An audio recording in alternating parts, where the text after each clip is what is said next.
Baisakhi is our New Year's Day. 250 years ago, a very big event took place on this day. A great fair was held at Anandpur. To this, people came from all parts of the Punjab. They came in large numbers. When Guru Gobind Singh saw so many good and fearless Sikhs at Anandpur, he felt happy. He ordered that carpets should be spread on a piece of high ground. He also said that the open place near it should have tent walls round it. People did not know what was in the Guru's mind. The Guru said to a trusted Sikh quietly, "Go to the place at midnight and tie 5 goats there. Do not tell this to anyone. Tell the people that they should not go within the tent walls." Next day, the Guru rose very early. First of all, he read the Japji Sahib. Then he said his prayers. After this, he put on his clothes and his arms. Then he told the people that there would be a big meeting in the open air. On hearing this, the Sikhs ran to the place fixed for the meeting. There, everyone took his seat. They did so because they wished to hear the words of the Guru. His words always filled them with courage and hope. When all had taken their seats, the Guru rose from his seat. He drew his sword and asked the Sikhs, "Is there anyone here who is ready to lay down his life for me?" At this, everybody grew silent. The hearts of the weak Sikhs sank within themselves. For some time, the Guru received no reply. Then he asked the same question once again. Even then, the people kept silent, but the Guru was strong in mind. He asked a third time, "If there is any true Sikh here, let him give me his life. I want his head for an offering." What reply could the people give? They had gone there only to see and hear the Guru. They had not gone there to give away their lives, but they did not know the mind of the Guru. He was testing their faith. At last, one Dayaram of Lahore rose and said, "O true king, I am ready to give away my life. Do what you like with it." The Guru's face shone with joy at this. He took Dayaram into the tent. He asked him to sit there. He cut off a goat's head with his sword and came out. He showed to the Sikhs the sword from which drops of blood were falling. At this, many grew pale with fear. The Guru asked again, "Is there any other true Sikh who will give me his life?" This question of the Guru made people really afraid. What is the matter with the Guru? They asked. "He has already taken the life of poor Dayaram. Is he not satisfied with that? Why does he want more blood?" Since no one came forth, the Guru asked the same question a second and a third time.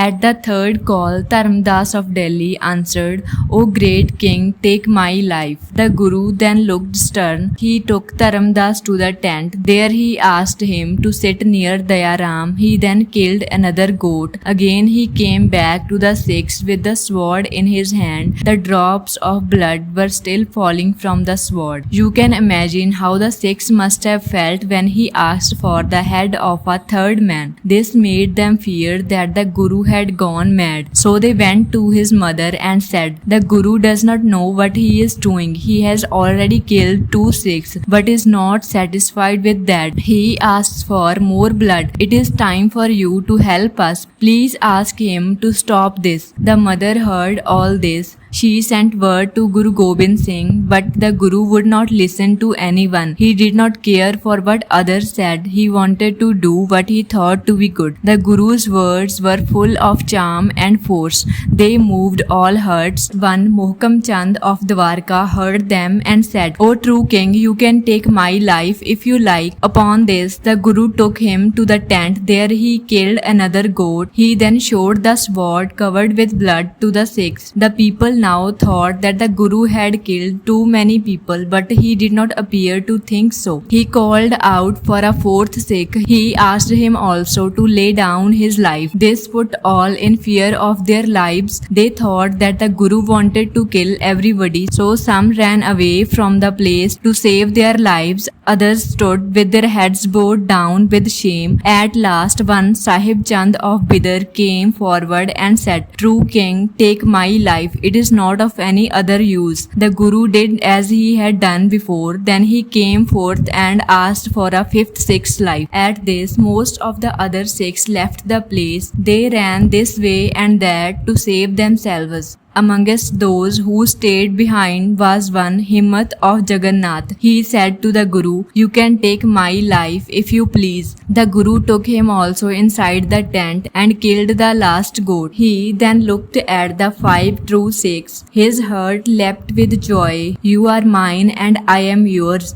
There is no difference between you and me." He asked them to put on beautiful clothes. After this, he said, "Come back to the place where you will find me with the other Sikhs." They did so. The people who looked at them wondered how beautiful they looked. They also wondered how very wise the Guru was. In their hearts, they were ashamed of themselves. The Guru then spoke thus: "At the time of Guru Nanak, there was one true Sikh, Bhai Lehna, but now we have 5. The Sikh religion therefore will live and no one will be able to harm it." At the same time, the people were baptized before us with the water in which the Gurus had washed their feet. This was a mark of humility.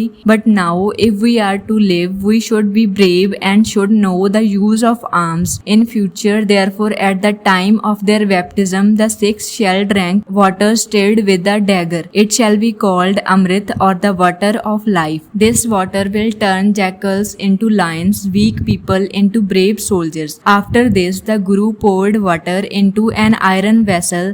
He stirred it with a sword. He also repeated over it some sacred verses. His wife came at that time with sweet meats called patasha. The Guru put the sweets into the water and said, "Now that I have put sweets into the water, the Sikhs will live in peace with each other." After that, he asked the 5 Sikhs to stand up. He told them to sing a hymn. When they had repeated the first verse of the Japji, he gave them 5 palmfuls of the Amrit to drink. He also said to them, "You are now Singhs or lions. You must wear long hair, a comb, a sword, a pair of drawers, and a steel bracelet. You should practice arms. You should never run away from the battlefield. You should help the poor. You should protect those who seek your help." When the 5 Sikhs had been baptized, the Guru stood up before them with folded hands. He asked them to baptize him. They felt they were not fit to do so, but he asked them again to do it. At last they did as they were asked to do. The Guru was also baptized. He called the 5 Sikhs his Panch Pyare, or the 5 beloved ones. With this, we come to the end of another inspiring chapter from Highroads of Sikh History. Thank you for listening to LitPunjab Audio. If you enjoyed this chapter, please like, share and subscribe. We look forward to welcoming you again in the next chapter.